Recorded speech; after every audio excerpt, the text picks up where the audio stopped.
Hi, I'm Christos Gage, writer of Superior Spider-Man, Amazing Spider-Man, and Spider Island, and you're listening to the Amazing Spider Talk. Two men who know the angles, uncover and untangle all the questions and the webs left out to tangle. Be in 1962, last Wednesday's afternoon, they'll bend your ears with reckless self-abandon.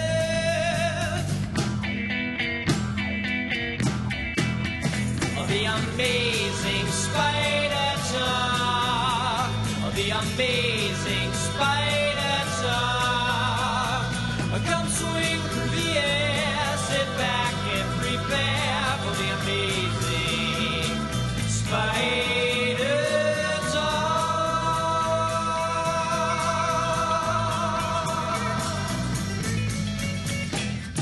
Hello and welcome to the Amazing Spider Talk. My name is Dan Gvozden and I'm the editor of SuperiorSpiderTalk.com. And I'm Mark Ginocchio, editor and founder of the Chasing Amazing blog and an editor at SuperiorSpiderTalk.com. Thanks for joining us for this, again, special episode of Amazing Spider Talk. We hope you enjoy this podcast and that it provides an intelligent conversation between two fans and collectors and some creators as we hope to look at the Spider-Man comic universe in a bit of a bigger picture. Yeah, and in terms of a special episode, Dan, this is another one of those Spider Talk and their Amazing Friends episodes. This time around, we're going to be speaking with amazing and superior Spider-Man writer Christos Gage, who has collaborated with Dan Slott on a number of very large arcs, including Goblin Nation, and has also kind of done his own spin, including a couple annual issues. So I'm sure Christos got some good things. You had the opportunity to speak with him at length, Dan, right? Yeah, and also to mention he, writes for the Daredevil television show. So that's pretty cool. Yeah, we get to talk for quite a while, and there's a lot of great insights here, not only about how he writes and his history with comics, but kind of how his partnership with Dan Slott works. And, we haven't been able to interview Dan Slott, but this is pretty much the next best thing in terms of getting an idea about how Spider-Man comics are created in 2015. Sounds great, Dan. So why don't we get right to it? Yeah, let's dive right into our interview.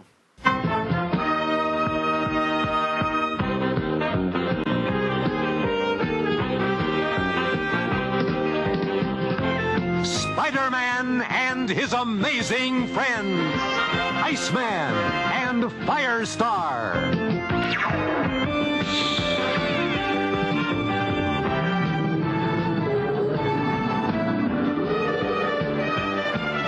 Hi, everybody. This is Dan Gvozden here, and I'm joined by a special guest. Oh, hi. This is Christos Gage, and you may know me from Superior Spider-Man, Amazing Spider-Man, Spider Island, any number of Spider-Man stuff. Oh, great. Well, we all love all of those things. So, Christos, thanks for joining us. Before we get into asking you any questions about what you're doing now in comics, I'm curious a little bit about how you first got into comics, both as a child and as a professional. Well, as a child, that's a tough one because I learned to read when I was 3 years old, so I don't even remember what I first started reading. I'm sure it was probably, a Disney comic or something along those lines. But I mean, I've got pictures of myself holding. I don't know if it was the original Amazing Spider-Man 140 with the Grizzly or the Marvel Tales that reprinted it a few years later, but one or the other.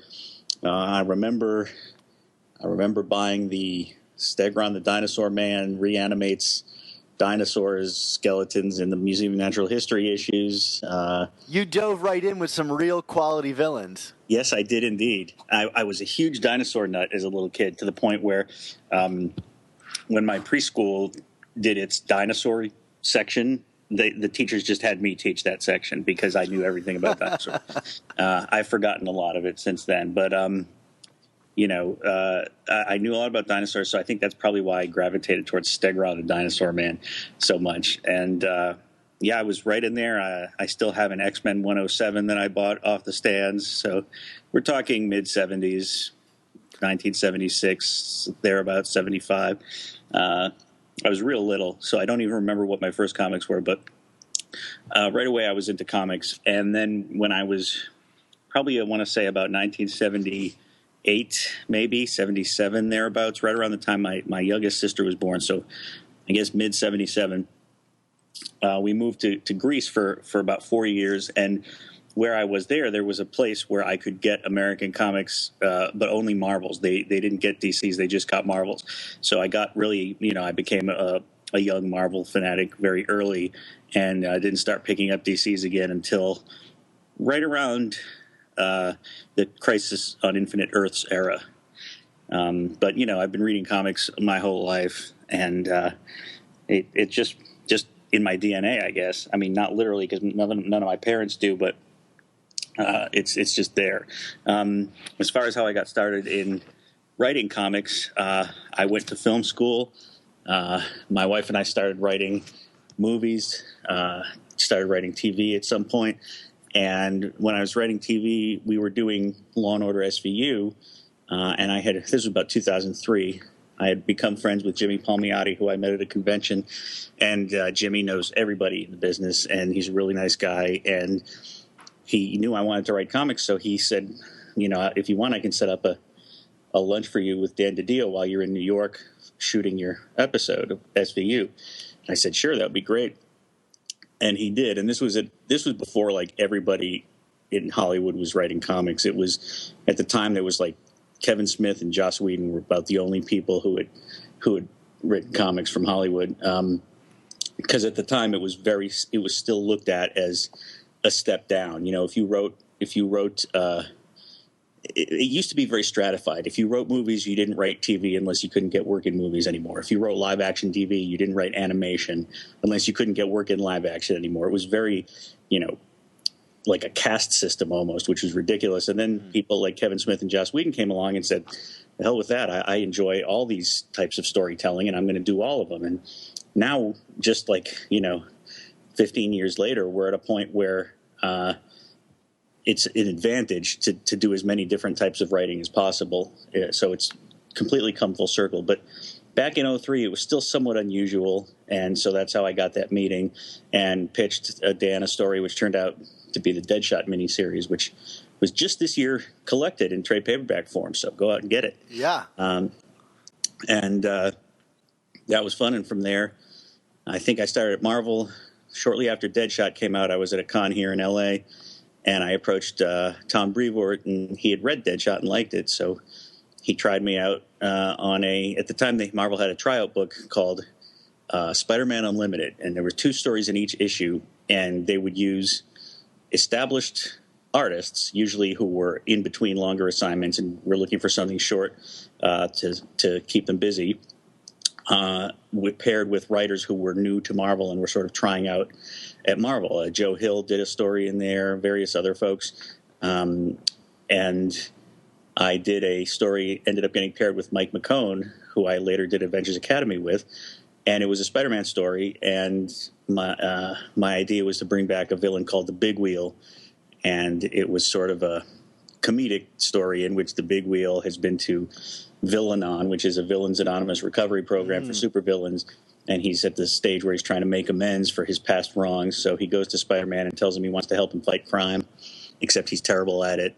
So hilarity ensues. Not to go too far back, but I'm curious. You said you lived for 4 years in Athens, Greece. Mm-hmm. But your father, I also read, was a New York Times journalist. Yes. Do you think that had any impact on you looking to becoming a writer for a living?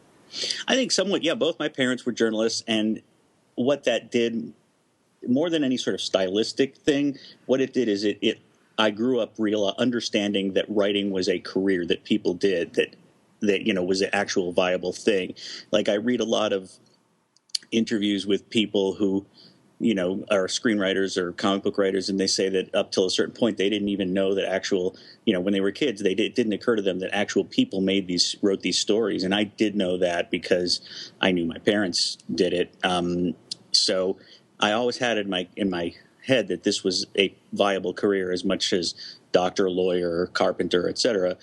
So I think that did help me think that this might be something I wanted to do. I didn't want to be a journalist. I wanted to do more, creative writing, fiction writing, and tell stories about dinosaurs fighting giant robots.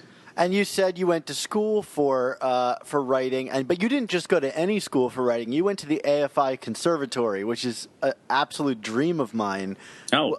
What was that experience like? Did you get anything out of that experience that lent itself to writing comics, or did you have any intention of writing comics at that time? I mean, I always thought it might be something I wanted to do if I could get into it. In the mid-'80s, when I was like 15 or 14, I sent in a submission to Marvel. It was like a plot submission written on yellow legal pad paper, and it was just a gigantic fight scene. And they wrote me a nice letter back, form letter, saying, "Yeah, you're not quite there yet, kid. Keep trying." And then when I was in college, I submitted some ideas to DC and Image, and people were encouraging, but it never really quite broke through. And so then the thing about film school is there was actually such a thing as a film school. At the time, there weren't even any. There was no internet to speak of, and there was no online courses about writing comics. So I think that's why I gravitated towards this thing called film schools, where you actually go and they teach you how to write movies and TV shows. And like you say, AFI is one of the top schools, and I was lucky enough to get into that. And I went, and it was, it's funny because I don't think that theoretically you could learn everything I learned at AFI on your own. I just think it would take you like 7 years instead of the 2 I spent at AFI, and you'd have to really have a lot of resources. I mean, with the internet, you can learn a lot of that stuff now. You can watch lectures with people. You can listen to DVD extras. But there's something, and you could join a writer's group. But there's something about being there in a class with other writers who are all doing the same thing. You're reading each other's stuff. You're giving each other notes. And then once or twice a week, an actual working professional comes in. Like we had Shane Black come in. We had Robert Town, and I mean, legendary writers. And it was really great. And then the other thing that was cool is, I mean, everybody had their own specialization. There were editors, cinematographers, producers, directors, screenwriters. But a lot of times you could go into the classes of other disciplines. I got to sit in a classroom, cinematography class with Conrad Hall while we screened the movie, and he talked over it and described different things, almost like a DVD commentary track, but he was right there and you could ask him actual, specific questions. So that was a great experience. I remember one of our very first days, Ed Zwick, a director, brought his movie Legends of the Fall, Brad Pitt, Anthony Hopkins movie, and he actually showed us the movie, and then he showed us a number of outtakes, which was really interesting and really nice on his part, because they were essentially, he was showing us things and said, "This doesn't work, and let me explain to you why it doesn't work." But he was also saying, "I didn't know it wasn't going to work when I shot it." There was one particular scene that he was in the book that he was adapting, and he insisted on shooting it, even though everyone from the actors to whoever told him it wouldn't work, and it didn't work. But he said, "I wanted to see how it would come out." So they came up with something else. So then you really, doing that, which I thought was very generous, showed us how you learn as you're, I mean, hopefully you figure these things out before you shoot, because it costs a lot of money to shoot, but how you try things. And I think there's some feeling of like among civilians that this movie that you see on the screen springs forth fully formed, and it really doesn't. It's such a collaborative process, and really the miracle is that any movie or TV show is any good at all, because there are so many different people involved, so many moving parts, and all it takes is for one to go wrong. Like a bad score can ruin a movie. A good score can really help a scene, any number of things. So it was really fascinating. And, of course, I met Ruth there, who became my writing partner and my wife. And, so it was a great experience in a lot of ways. Do you have any feelings about that with any of your comics, like something you've tried to do and feel like, despite your best efforts, you look back on it now and say, that didn't quite work out the way that I wanted it to? That happens a lot. I think most creative people look back on things they've done, and they can always see ways they can improve it. There was one project, I remember I was approached by Marvel to do adaptations of the second Iron Man movie and the first Thor movie. And I was told, "Look, we've only got 2 issues for each. That's all we have the budget for." And I said, "Gosh, that seems like a lot of story to put in. Can I cut the story?" And they're like, "Well, you got to try to fit as much of the movie story as possible in there." And I said, "It's going to be really sort of cramped and rushed." And they're like, "We know, it's just I mean, this is what we have to work with. So, please just do the best you can, and no one's going to hold it against you if it's not genius. And I look at it, and it did not turn out well, just given having that little space. When I read them, I don't think to myself, this is, hey, I did a good job on this. I'm like, oh, I don't know that there was a way to do this right. Someone better than me maybe would have been able to, but I just, couldn't make it work. And you learn from your failures as well as your successes. I mean, that's the great thing about, Ruth and I wrote movies for, probably about 5 years after film school. And it's just so hard to get anything made. You write movies, you spend, even if you're getting paid for it, like you might spend a year writing a movie and then it just stays on a shelf for the rest of your life and never gets made. And TV, it gets made more quickly. But with comics, you write a comic, it's probably going to get made because, that's why you're writing. And then you move on to the next one. You can't be too precious about it. So I'm curious what your relationship beyond Stegron and Grizzly was to Spider-Man, the character, before you started writing for him. Well, I read Spider-Man comics. I had a continuous run from about issue, I want to say 212, the Hydro Man issue, and then the Wizard and the Frightful Four came along. From there on, right up until the mid-'90s with all the Clone Saga stuff, where I sort of bailed a little bit, and then we checked back in, and then I think around the time of the Heroes Return, I started it up again. But I read Spider-Man for decades, and like I said, I actually have an issue of Spider-Man. The earliest issue of Spider-Man I have that I bought off the stands was 161, where Nightcrawler appears. That was very cool. That was also my first exposure to the X-Men. I read Spider-Man. I've been reading Spider-Man comics for 40 years. It's a very similar story to mine. I have a full collection now, but I'd also ducked out during the Clone Saga, only to return when JMS took on the book. Right. So one of the earliest credited works of Spider-Man that you took on were the 2009's X-Men and Spider-Man and 2010's Spider-Man and the Fantastic Four. How did you land these series? Was that something that came after that Unlimited issue you were describing? I know that I had been working with Andy Schmidt, an editor at Marvel. He was my editor. He was the assistant editor on the Spider-Man Unlimited. He was my editor on Union Jack, on the Civil War Captain America Iron Man one-shot. And, we did a bunch of stuff together. And then he and Steve Wacker approached me about doing the Spider-Man X-Men thing. And what had happened was the artist, Mario Alberti, who's this terrific guy, Italian artist, lovely man. He had contacted them about wanting to do something, I don't know who contacted who, but he wanted to do something at Marvel with Spider-Man. And they wanted to showcase his work to an American audience. And, they approached me about writing it because they knew I knew all the continuity, and they wanted each issue to be set in a different era in Marvel history. So I thought that was really cool, and we had a great time on that. And, the first issue was in the Silver Age, the second issue was in the, I guess it was in the, 80s era, and then the next issue was in the 90s. I can't remember when it all happened, but then the final one was in the present day, and they all sort of tied together with a thread.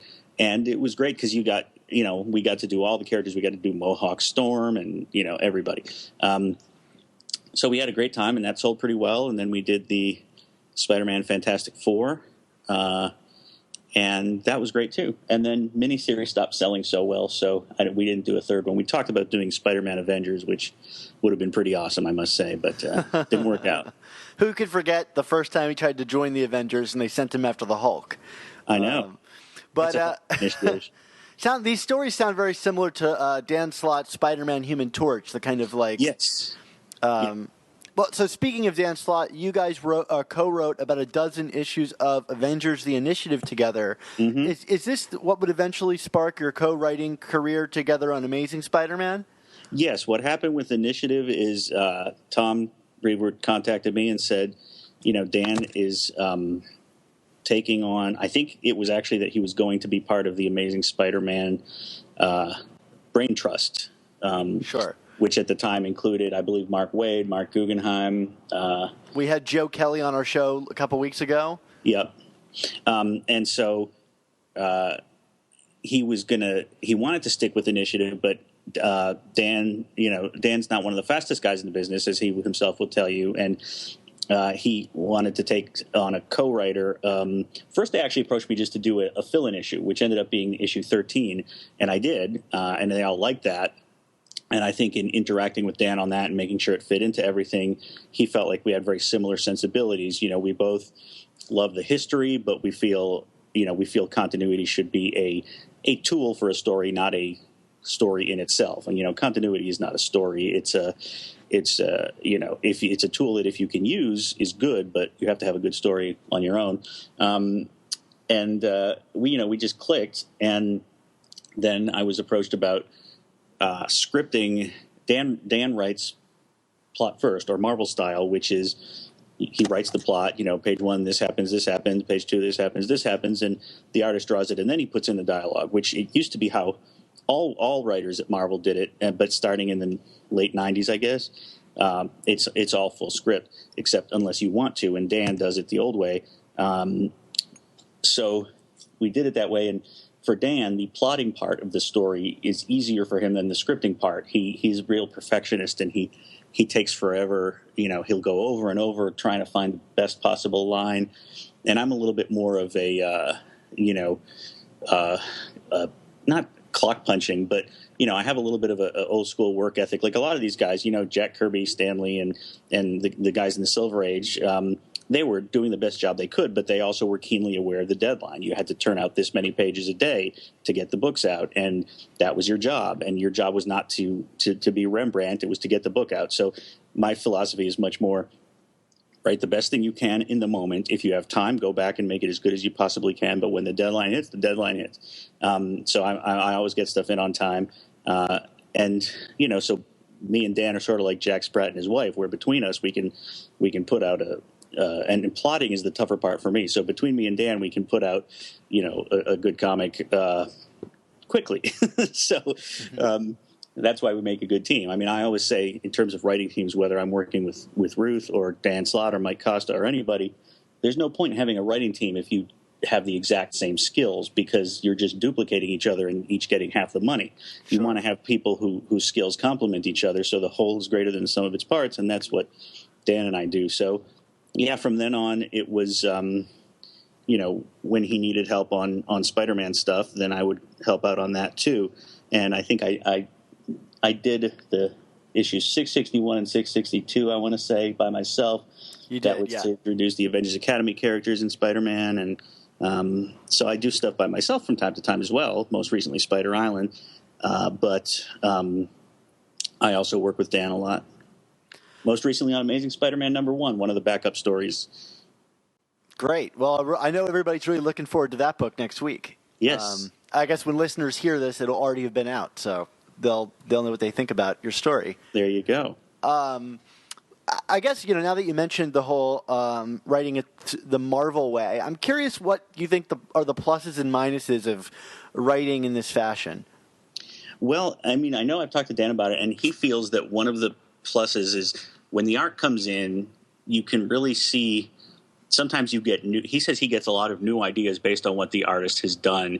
The character's face will look like he feels a certain way, or Dan will see something in the background that the artist put in just to make it visually cool, but it gives him an idea for, a story point or a dialogue point. And I've really taken that to heart and tried to be, even though I still write full script, I've tried to be more open to not being married to, I mean, you can't be anyway, because you have to make changes. Like sometimes you've written too much dialogue and there isn't room for it. But I try to be more open to changing things based on inspiration striking after the art comes in, which I think is an important thing to do for any writer. But, it really is about what you're most comfortable with. I know some writers who began some artists who began in the plot first era, John Romita Jr., I think, are just used to working plot first, and when they get a full script, they feel more constrained. Whereas there are other artists who feel like, well, heck, if I'm getting a plot first and not the dialogue, I'm doing extra work. I'd rather have a full script. And so I think you should really work with whatever your artist is most comfortable with. I mean, most of the ones I work with don't seem to have a problem with a full script. Here's the thing, though. I think a lot of new comic book writers make this mistake because you read, when you want to read existing scripts. In my day, you couldn't. There weren't a lot of ways to read comic book scripts because there was no internet. It was hard to find, and what people would reproduce is the best, which tended to be Alan Moore. And Alan Moore does these incredibly detailed panel descriptions where he literally describes everything. And that's fine if you're Alan Moore, but none of us are Alan Moore, and you have to let the artist be a equal creative partner. So what I try to do is, describe a panel and say, here's what's happening in the panel, and here's the dialogue, and here's how the characters feel, if it's not immediately obvious from the dialogue. And let the artist figure out how to portray that. And always make sure the artist knows, hey, if you have a different idea of a better way to portray this, then go ahead, because the artist is the visual master, and I feel that they should be allowed to express that, and they control the visual presentation of the comic. So I think that some people, either they come into it. I think a lot of people who might come from the film and TV world, if they have a directing background, might do this too, where they describe the shot. Give me a medium 2 shot. And I think that's not the best way to do it in comics. I think that, I think that it's best to give the artist leeway to tell the story the best way they can. I think that's how you get the best results. So, and collaboration, yeah, collaboration. I mean, you don't want the artist to feel like they are a art robot. You want them to feel like they're telling the story equally. Like I know on Buffy, I mean, Rebecca is such a part of not just like what clothes would the characters wear, how would they decorate their room, but she designs the creatures. I give her very loose creature descriptions for the most part. I'm like, it has to have tentacles and sharp teeth, but do what you want. And she comes up with these amazing creature designs. So, I don't think writers should be controlling all aspects of it, unless you're Alan Moore, in which case, feel free. So that's a great insight. But I'm curious, after Avengers the Initiative, you were given a reign on this Avengers Academy book, which became really celebrated, by critics and readers, and I imagine at Marvel. Can you talk about how this book was pitched and what it was like to have control over these kind of all-new characters? Yeah, well, I'll tell you how that came about. It came about because Dan and I were working on Avengers the Initiative, which is originally Dan had pitched as a miniseries, but it sold well and was made an ongoing. And so we were working on it, and we knew that even before Dan left the book, that there was going to come a time when the Initiative was no longer going to be a thing in the Marvel Universe. And we started talking about, well, what should happen with our book at that point?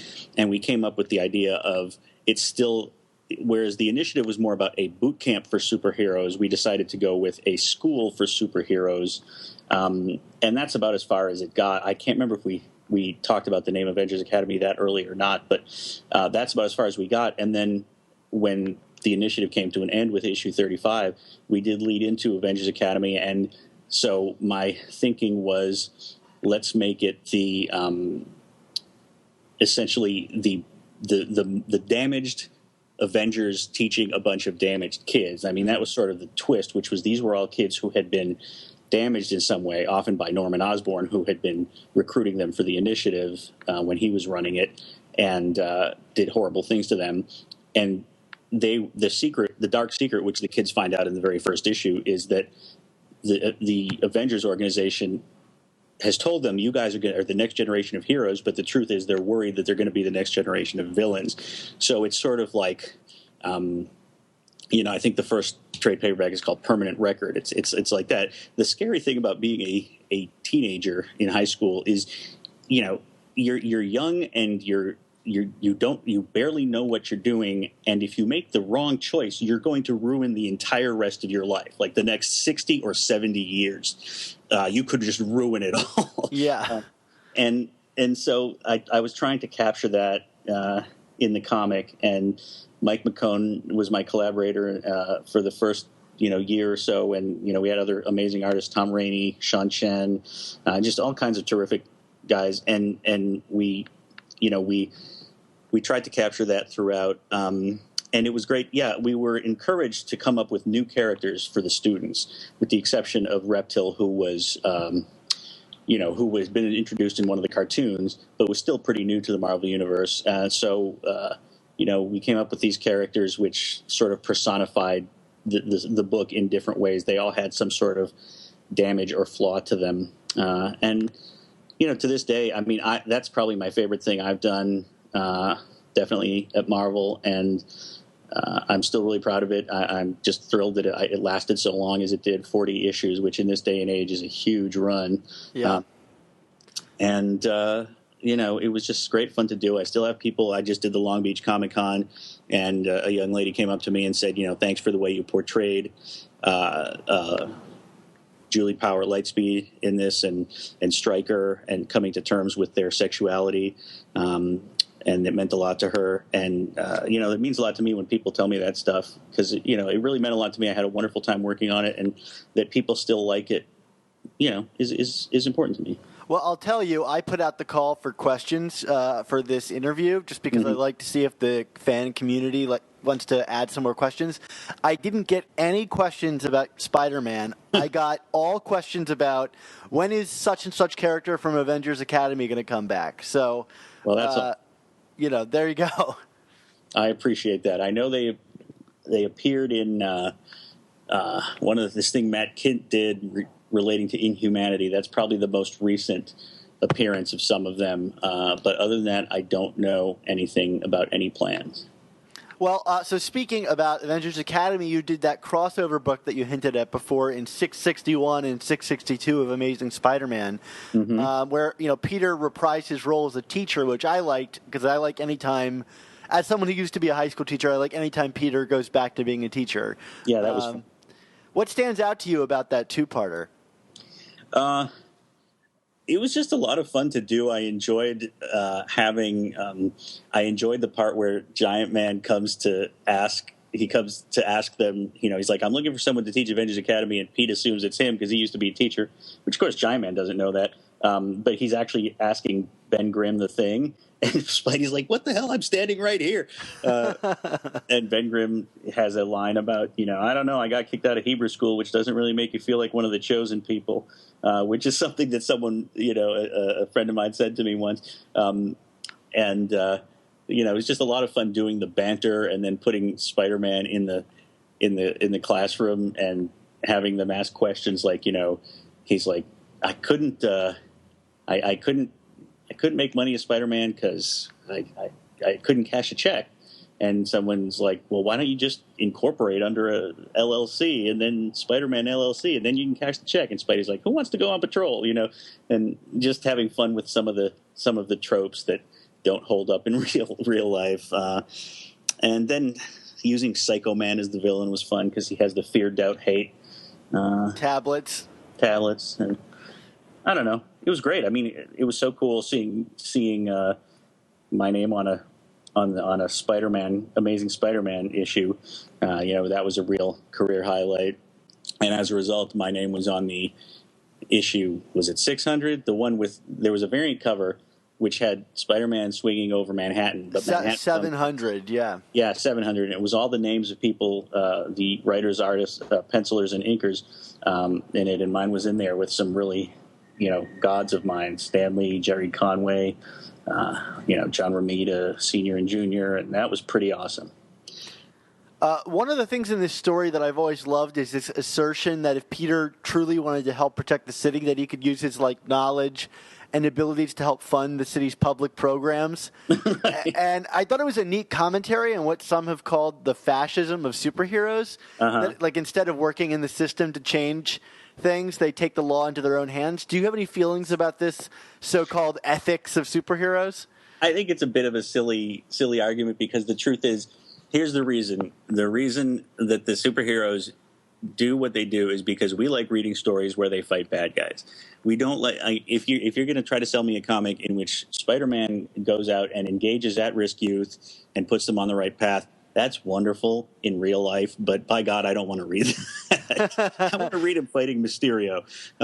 I think there are 10 or so issues of JMS's run that are like that. Well, I mean, and the other thing, it's like when there used to be this argument of why doesn't Batman kill the Joker? It's terrible of Batman not to kill the Joker because he always breaks out of Arkham Asylum and kills more people, and that's on Batman's conscience. And it's like, you want me to explain to you why Batman doesn't kill a Joker? Because we want to see more Joker stories. We want, how many times has Charles Manson broken out of prison to terrorize the world anew? He never has. You put people in a Supermax prison, they are not going to get out. The reason the Joker gets out of prison is because we want the Joker to get out of prison. And the reason Batman doesn't kill the Joker is because we want more Joker stories. The end. So I think to some degree, it's what they call suspension of disbelief. And yeah, in real life, Spider-Man, anyone as brilliant as Spider-Man, and I think Dan is playing on this in the new run, would be best serving humanity by coming up with inventions, cures for cancer, and whatever else he can do. But that's not what we want to read. I don't want to read that. So we talked a bit about how you and Dan work together when you're writing a book, but I'm curious about what the thought was from the editors to bring you in as the co-writer with Dan. Was it to ease his load from writing both Spider-Man and Silver Surfer, or was there ever thought that about of maybe moving Spider-Man back to a monthly book? Well, it's actually, you mean from a biweekly? Yeah, from a biweekly, yeah. I don't think there was because, the reason Spider-Man was made a biweekly and initially a weekly was because there have been other Spider-Man books in the past, Spectacular Spider-Man, Adjectiveless Spider-Man, and for the most part they didn't sell as well as Amazing Spider-Man, so they just made Amazing Spider-Man more frequent. But, I'm sure if that was necessary it would have been done, but by the same token, if Dan and I could both do it, and it wasn't always Silver Surfer, I think that there was some other stuff he was busy with too. Anyway, he's usually doing a couple of different books. But no, I think they feel like we make a good team, and sometimes when I come in, it's a fairly quick thing in the sense that, hey, Dan's having some trouble with this, meeting this deadline. Can you script this issue? And I'm like, sure. And then other times it's actually planned. I remember with the Superior Venom arc, Steve Wacker contacted me and was like, hey, we're planning. We'd like to have you come in and co-write an arc with Dan to give him some breathing room. How about this one with Venom? And I was like, sure. And so it varies. The circumstances vary, but we usually have a pretty good working relationship, and as long as we can do that, the fans seem to like it and everyone seems to be happy with it, then why not? I was going to ask how it was decided which one you would be writing and which ones you wouldn't, but I guess that answers my question. Yeah. So when you read Dan's writing and your writing, what do you think makes his different from yours, and how do you attempt to bridge the gap and make the writing appear seamless? Oh gosh, I think there are some things we do similarly. Then there are some, it's something that most fans probably wouldn't even notice that are different writing quirks between each of us. And sometimes I adapt, I take those on in the Spider-Man writing that I don't in others. Like Dan has a thing where he does, he'll be like, and this right here, ? This is blah, blah, blah. That's just a way he writes. It's a stylistic thing. I don't do that in my own writing, but when I'm writing, not for any particular reason, it's just not my style. But when I'm doing it as Spider-Man, I will adopt it. And actually, I found myself adopting it in some other stuff too. So there you go. So it's really more, I think we already begin from a place of some degree of similarity, use of humor, but not to the point of hopefully undermining the character story. Then when I am doing Spider-Man, I try to be conscious of, I don't want it to be jarring. And I don't think it is, because there are times when people, like, oh, I didn't know you did this one, which I think is a compliment because you want it to feel like you want the reader to have that experience. Sometimes I do try to put a little of his mannerisms in. And then at the end, he always goes through and does a pass. Like he'll usually, he'll change a line or two. And sometimes it's just because he knows something is coming up in a future issue that I don't know about yet. And he'll say, hey, can we put this line in here to foreshadow this? And then other times he'll just, tweak a line to make it sound more like his writing, but not you. I mean, like for instance, in the Amazing Spider-Man backup, he didn't change very much.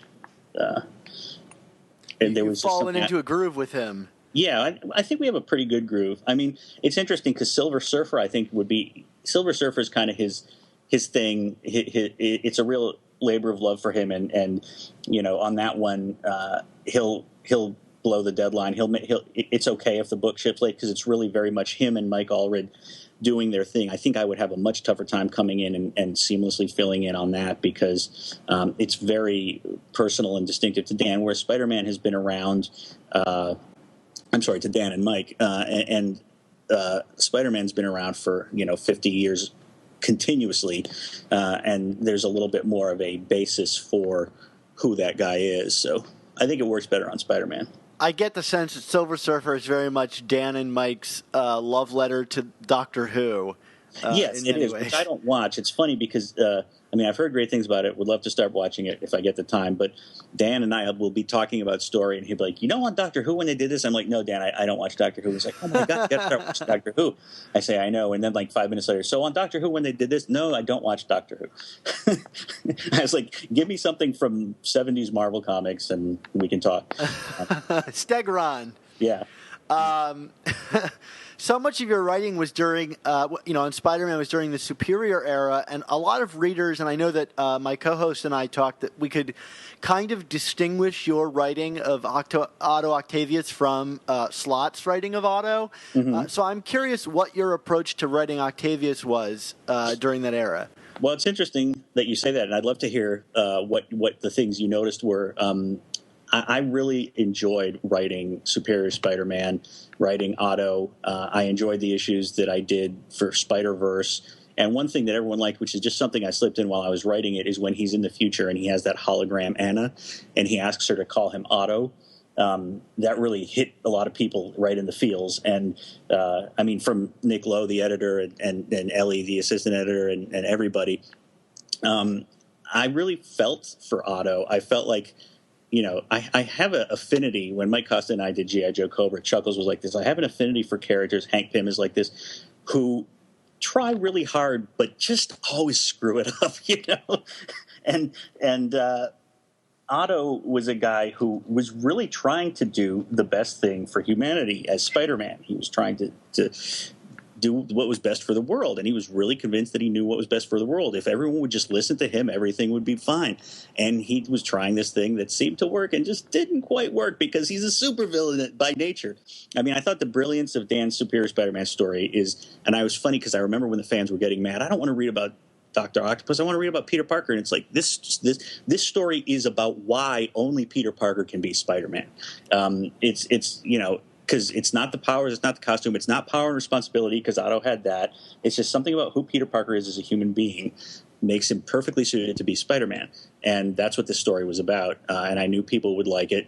And it's funny because when it ended, people were like, I want more Superior Spider-Man. Dan was like, you can't win. I think he quoted the Fresh Prince. This is a story all about how my life got turned upside down. But I really enjoyed writing Superior. It was like Breaking Bad for me. It's like you're writing a guy who you just see it's going to a bad end. And he gets some things right, but when it comes time to make the decisions, he always makes the wrong one. Not always, but he often makes the wrong one. But the thing I love about Otto is that he is a guy, Peter Parker is supposed to be the regular guy, the everyman. In a lot of ways he is. But he is always dating the most beautiful women in the world, supermodels, Gwen Stacy. If only we could all have the Parker luck. Exactly. And Otto is a guy, there was a character, I was not a big fan of the late 90s era Spider-Man, but there was a character called Stunner who came along, who was this big Amazonian woman with super strength who was Otto's partner and love interest. And the big reveal with her was that she was a virtual reality simulation, and the real person was a overweight woman in a virtual reality machine. And when Otto finds out, he's like, but I didn't love you for what you look like. I loved you for your mind. And that is truly who he is. Like, we did the bit in the Venom storyline where Anna Maria, who is a little person, meets Aunt May, and Aunt May is just not like, prejudiced per se, but we all have our prejudices, and she's a little taken aback and is awkward. And she's a little surprised that Pete didn't say anything, and it's because Otto, it doesn't occur to him to mention something that is in his mind so inconsequential. So he actually has some good qualities, and that was a great romance, I thought, between those two characters. So there were so many things I really enjoyed about writing that. It was great fun, and any chance I get to write Otto Superior Spider-Man again, I will jump at. We can hurl a couple of stones at Aunt May. She did try to set Peter up with MJ while he was dating Betty, very early on. Well, that's true, and so there is a bit of precedent for Aunt May to be a little meddlesome. I can't remember if it was that she was, she saw Betty as a bit of a Jezebel because she was older, or if it was just that. I mean, keep in mind that in the '60s, dating somebody was not what it is now. Like today, Sure. You think dating someone, it means you're in a committed relationship with them, whereas back in those days. And it often means you're sleeping with them. Whereas in those days, dating someone meant like you were one of a number of people of the opposite sex you're keeping company with, and you go to the sock hop on Saturday night or whatever it was. So it is a little bit, you got to keep the times in mind. But yeah, there is some degree of Aunt May being well-meaningly meddlesome. I'm half joking. I thought you were serious. I take Spider-Man very seriously. I do as well. Just to answer your question about what I think is different about your writing, or what I saw different about your auto than Dan's, if you're so curious to find out. Yes. Is your auto, to me, retained his villainous edge a bit stronger than Dan's did. Mm-hmm. Dan's auto, this is just as an outsider looking in, kind of as people grew to like the character, I feel like the character became more likable. Mm-hmm. And when I read your auto, I was like, oh, here's the still jerk that I want to keep reading. Mm-hmm. And I think that really showed itself in those later 32 and 33 of Superior Spider-Man, those kind of flashback issues where I was like, oh, right, like these are really nice, like jerky moments for this guy. Right. But he's also got those nice tender moments with Anna Maria. And right. I just thought it was a really well-balanced character under your pen. And that might not even be you, but that was just from an outsider's point of view. Yeah, well, it's interesting. I don't know. Maybe it's reflected in the dialogue. I mean, plot-wise, it's all Dan, except, of course, I did that one annual where he just dismantles Blackout. That was going to be my next question. That was my idea. That was somewhat early on in the process where, because it's a bit like The Sopranos. What The Sopranos did so well on that show is, Tony Soprano was not a nice guy, but there were things about him that were likable, and you'd root for him. And just when you started to get to the point where you were just unabashedly rooting for Tony, the creators of the show would have him do something that reminded you that this is not a nice person. Like there was one episode where he just spent the entire episode destroying the life of a character played by Robert Patrick from Terminator 2. And, he'd do other things. He would do selfish things. And they would just remind you, they almost slap you in the face with it like, hey, this is not a nice guy. Don't get too comfortable. And so I did try to do that with Otto. But there's also the other thing is there's something seductive about it. There's something seductive about a guy who, and they had the Melfi character, Jennifer Melfi, the therapist on Sopranos. She was, spoiler alert, she was raped by a guy who jumped her in the parking lot. And she struggles with the fact of, should I say, and because she's got, a black eye and a scar. And Tony says, what happened? And she's like, oh, I fell in my driveway or whatever. And she's thinking, I could just tell him what happened to me, because the guy gets off on a technicality. And I could just tell him what happened to me, and he would kill this man. And she's got this power to do it, but she knows it's wrong. And, there's something seductive about having someone who will just handle the problem that way. And so that's what I tried to do with Otto. It's like, no, this is not a guy who will save the villain's life, put him in prison, and then have him get out and do it again. He's going to break every bone in this dude's body and make sure he can never do this again. So, that was kind of fun. It was really dark. I mean, we really pushed it pretty much to the limit of what you're going to want to have in a Spider-Man story. I was going to ask, was there any pushback from the editors in regards to how violent the character direction to be taken? They approved the story. There was some, and Javier Rodriguez, who's doing Spider-Woman right now, terrific, amazing artist.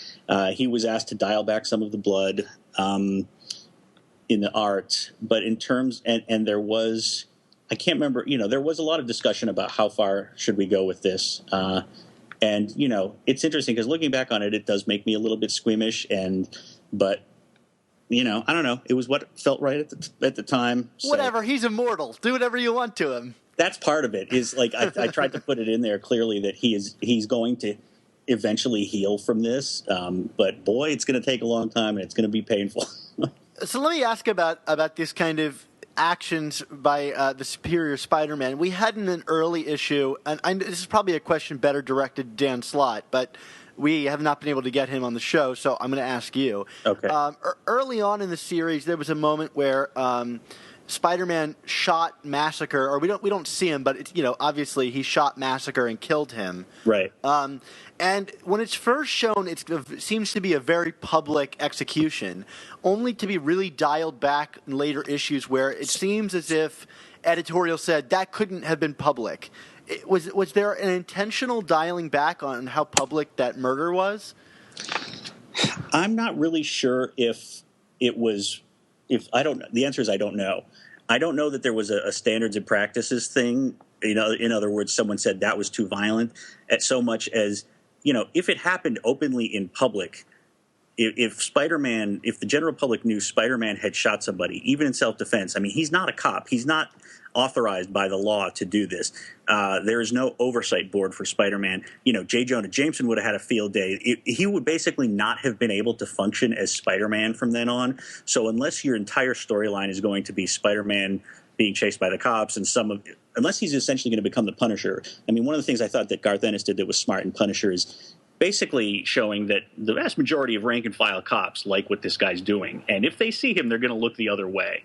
They're going to let him continue with what he's doing. And, that could have been its own story if you really want to delve into it. But I thought that's where it was headed. Well, I don't know. I don't know if Dan ever had that in his mind or not. But I think it was ended up, like the people the civilians who he saved, I think in a future issue it was shown that they're sort of covering it up. They're like, nah, I didn't see what happened, because they're like, this guy saved my life and I'm not going to get him in trouble. So I don't know the circumstance of that. I didn't write those issues. And if you get Dan on, you should ask him. But I was just curious. You also wrote the conclusion to the Superior Era. And a lot of the latter half of that series, with the idea being the brainchild of Dan Slott, this whole superior concept, what was it like to be the writer that kind of closed the chapter on it? Well, it was both of us. Dan plotted it and I scripted it, but it was really cool to be able to do that. And, one of my big this is not that big a contribution, but in the storyline, there's a moment where Pete has become Spider-Man again and he comes back and Green Goblin still thinks it's Otto, and he's saying something to him, and Pete makes a joke about Norman carrying a man purse, and that in that moment, Norman knows that it's him. And in the plot just said, Pete makes a joke that makes Norman know who he is. And I was getting to that point. I was a little worried about coming up with an appropriate joke, and then it just came to me. And Dan was like, "That's great, that's perfect." And people have said that they liked it, so. That's a good I know people loved it. A lot of our listeners commented on that joke. That's great. Well, I know a lot of people liked it, and I think that's a great example of the synergy working well. We had that in the Daredevil writing room, with Drew Goddard and a lot of the guys. When you have a group of writers together, the synergy makes you greater than the sum of the parts. So I think that was a case of that working out. So you've almost wrapped up writing Spider Island. I'm curious where the idea for this story came from. Was it editorial who approached you about doing a Spider Island story for Secret Wars, or did you pitch this idea to them? No, they came to me and said, "Hey, do you want to do a Secret Wars miniseries called Spider Island?" And I said, "Sure." And they're like, "That's all we got. The name Spider Island." So, what do you want to do? Obviously, it's going to be based to some degree on the original Spider Island story. So I was like, well, and at the time, I had been reading a lot of '70s Jack Kirby, so I was really in a sort of a commandy mindset and, animal-human hybrids and whatever. So I just kind of went a little nuts with that and was like, what if we do Capwolf? And, my idea was that the Queen wins, everyone's taken over, including all the heroes as spider people, and then the only way Agent Venom can set them free is by further mutating them. So, just went a little wacky and had a lot of fun. Paco Diaz did an amazing job with the art, really creepy. It is grotesque. Yeah, Spider Giant Man is awesome, really creepy. And then this will come out. People are going to hear this after this Wednesday, right? Sure. I just had so much fun with it. In the final issue, we meet the member of the Thor Corps. The Thor Corps, like the police of the Secret Wars world. And we meet the one who covers Spider Island. And I was trying to come up with a type of Thor. So I was just like, oh, wait, what if he's a dinosaur person and his name is Dino Thor? which just delights me that I was able to create a character called Dino Thor. It's like dinosaur if you had a lisp. So I just had a lot of fun. I mean, comics should be fun. They should be crazy. You know, keep comics weird and all those things I was trying to bring into Spider Island. Well, we're all loving it. I think for that exact reason. I'm glad to hear it.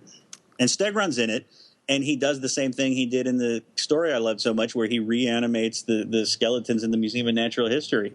Yeah, nice callback. Yeah. I guess I'm curious, before you're doing a Secret Wars story, how much of the plot of Secret Wars were you guys privy to, or the setup of how the worlds work? Because it seems like some of the stories in the Secret Wars, universe really seem to get how Secret Wars operates, and others seem to be more like really tangential, off on their own kind of creations. Yeah, well, I suppose it depends when the story was commissioned. In my case, I got to read the first 2 Secret Wars scripts. I think that's all that was in at the time. And I can't speak for the others. I mean, it always varies. They always give you everything they have at that time. Okay. But there's always things that change. But, there were certain rules and parameters that were laid down. Like, you can have versions of pretty much any Marvel character, but no Fantastic Four characters. Like, Doom has made sure that these characters do not exist in the world. So you can't have a version of the Thing, or because the Thing was a big part of the original Spider Island story. So they told me, don't put the Thing in this. Sure.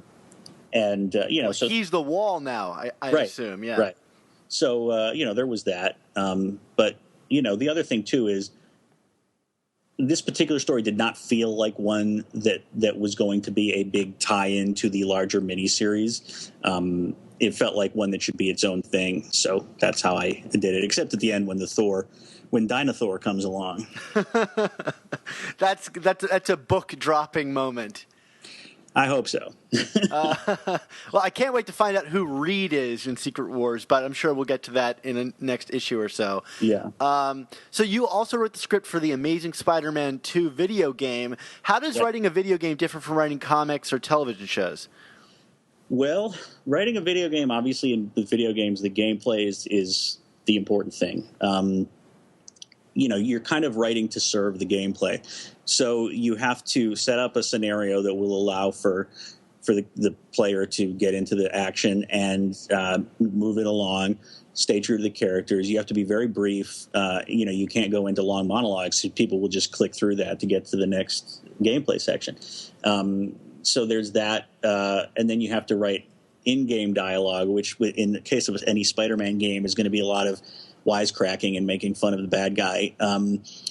Then there's the stuff that's more housekeeping, like 15 different ways of saying, I need to go over there. If the player's going in the wrong way, I got to find a way to get into that bank, So it varies.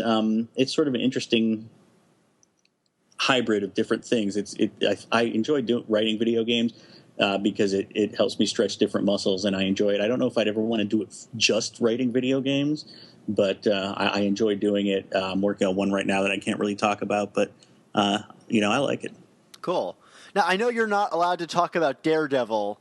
Right. You made that very clear when we met at the Long Beach Comic-Con. That's right. I was on the show. Ruth and I were on the show for 14 months before we could even let anyone know we were on the show. Literally the month it came out, the Writers Guild announced a panel of the Daredevil writers and that we were on it. So that's when we could finally talk about it. So I kept the secret for 14 months. Wow. Are you allowed to say that you're working on season 2? I'm not allowed to say anything. Okay, can I ask you this? And you can say no if you can't answer this. Okay. Is there an era of Daredevil that the writers are pulling from the most? Like, should we expect a Frank Miller-inspired season 2 of the show, with Elektra and Punisher coming on board? Well, just generally speaking, I mean, the people, Drew Goddard, the people working on the show, are very conscious of the fact that this is you're not doing this is not an adaptation of a comic. You're doing a Daredevil TV show, and it has to be its own thing. That said, there are some eras that inspire the show more than others. Obviously, the Frank Miller era more so than the more lighthearted, swashbuckling Stan Lee, Gene Colan era. But everyone has read. Ruth was the only one in the room who hadn't ever read a Daredevil comic, and everyone asked her not to because we wanted, the show's going to be watched by people who have never read a Daredevil comic, and you want it to make sense to them. But other than that, everyone had read the comics, and I think the influences are there, but there's a big difference between having influences and respecting them, and then just doing a direct adaptation, which I don't think works. I mean, in the comics, Elektra wasn't around for a long time. When she came around, Kingpin was all pretty well established as a character. He and Vanessa were married, and they're not married in the TV show. You can't. You have to understand that you're doing a new thing, but at the same time, respect what inspired it. And poor Ben Urich. That was just a heartbreaking moment for me. It was heartbreaking for everybody. Oh, I don't even want to dwell on it too long because it made me very upset. Good call. So given Marvel's recent deal with Sony and your role writing on Daredevil on Netflix, are there any indications that Spider-Man could somehow be incorporated into that universe? And if you can't answer that, do you think Spider-Man could even work in a dark universe like we saw on Netflix? I don't know. I think everything is its own thing. Can they work in something? It would be, sure, anything can work, but obviously the focus, I think, is with, and I'm just saying this because I've seen the same stuff you have, or anyone has seen online, but I think the focus is on reestablishing Spider-Man in the movies, and then who knows what the future could hold. Do you think that Kingpin is going to be locked into the Marvel television side of things, or do you think we could ever see? I know that I very much desire a Spider-Man versus Kingpin film, and I would love to see Vincent D'Onofrio up on the big screen. Do you think that could ever be a possibility? I'm sure it's a possibility. I don't know if it'll ever happen, but it's definitely a possibility. I mean, I think everyone recognizes that, Vincent's an accomplished film actor as well as television actor. He would be great. And, he's really good friends with Robert Downey Jr., by the way. So I don't know if that will ever lead to anything, but, why not? Perhaps the Kingpin isn't splashy enough of a villain to make it the big screen, but I would love to see it. Me too. So this is the last question we always ask all of the people that come on the show. But what does it mean to you personally that you've written so many Spider-Man stories? Gosh, it's funny because I was very aware of it. I mean, the first thing I got to do for Marvel was a Spider-Man story. That was awesome. I probably would have been happy if that was it. But getting to be a part of the ongoing saga has been wonderful. And, I do appreciate how important it is to me. I mean, to be a kid, where else do you get to grow up being a fan of something and then contribute to the mythology? It's hard to, I mean, okay, J.J. Abrams grew up watching Star Wars and now he's doing Star Wars, but for the most part, you can't do that except in comics. So it's really awesome. And whereas while I would hope my career will go on for quite a long time from now, quite honestly, I have achieved so many things that I would never have imagined possible that I'd be happy if it ended right now, assuming I wasn't, homeless and living under a bridge. I'd be happy if this is as far as I got, and I could look at the things I've done and be like, wow, I can't believe I actually got to do that. It's really cool. Well, before you go, where can our listeners follow you or experience more of your work? Well, let's see. You can follow me on Twitter, Christos Gage, all one word, and you can experience more of my work. My wife and I just had our first collaboration on an original graphic novel come out, The Line of Rora from Oni Press. It's a historical epic I hope everyone will check out.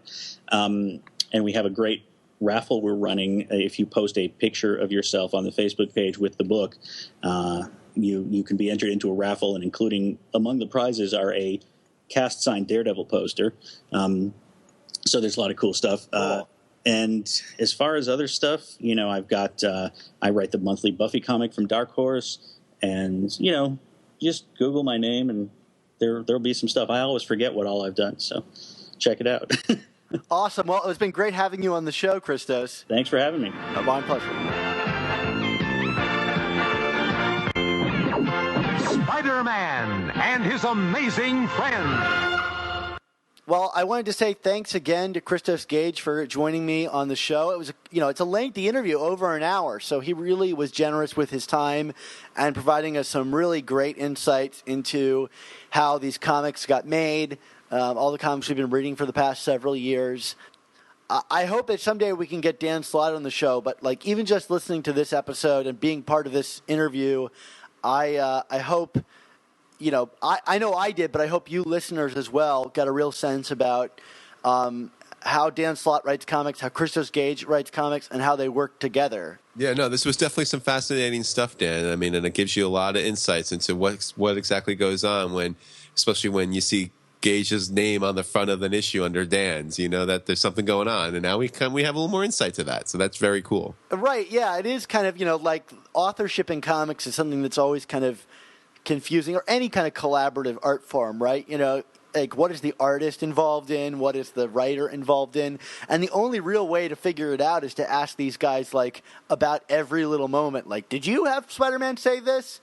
I was shocked when he said that the quip about the Goblin's man purse was his creation and not Slott's, because I think people would attribute that to kind of Slott's jokey writing, and nope, that was Christos Gage.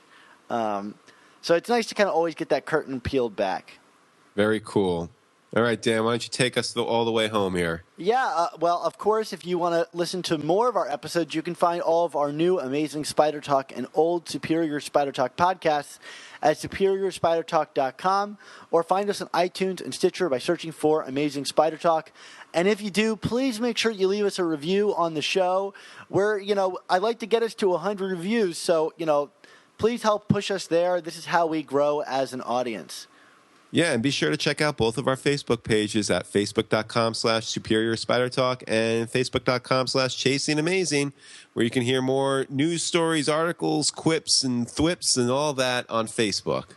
And as always, be sure to follow the adventures of Spider-Gwen and Miles Morales with our sister podcast, The Ultimate Spin, hosted by Brian, Kyle, and Noor. I know that they have a new episode out this very week, so go check it out. Yes, and as always, special thanks goes out to the creators of the music of this show. Our theme song is courtesy of Rylan Bojack, and our outro song comes from Magic. And again, a special thanks to Nick Cagnetti, Ray Sumser, Ron Friend, and Sal Buscema for our show's awesome artwork. That's great, Dan. So where can we find you on the internet? Of course, you can find me at superiorspidertalk.com for all my Spider-Man stuff. You can read my movie reviews at grindmyreels.com, and follow me on Twitter at Dan Gvozden, or Spider-Man-wise, you can follow me on Twitter at SupSpiderTalk. What about you, Mark? Yeah, well, you can find me on Superior Spider Talk, where I'll be doing Volume 2 reviewed, my review of the Mackie Byrne run from the late 90s, and also the ending of the Clone Saga Chronicles, where I retroactively look back at the Clone Saga arcs. You can also find me at Twitter at ChasingASMblog. Awesome, Mark. Well, what kind of amazing Uncle Ben story do you have for us this week? Uncle Ben was he was part of a foundation, and he was hugging a kid in that foundation, and I was like, wow, I'm glad that my Uncle Ben's legacy is living on, and he's hugging a kid in a really kind of cartoony image. But this is something that he would have liked to see. You know what else he liked to see, Dan? What? He liked to see, with a great podcast must also come amazing Spider Talk.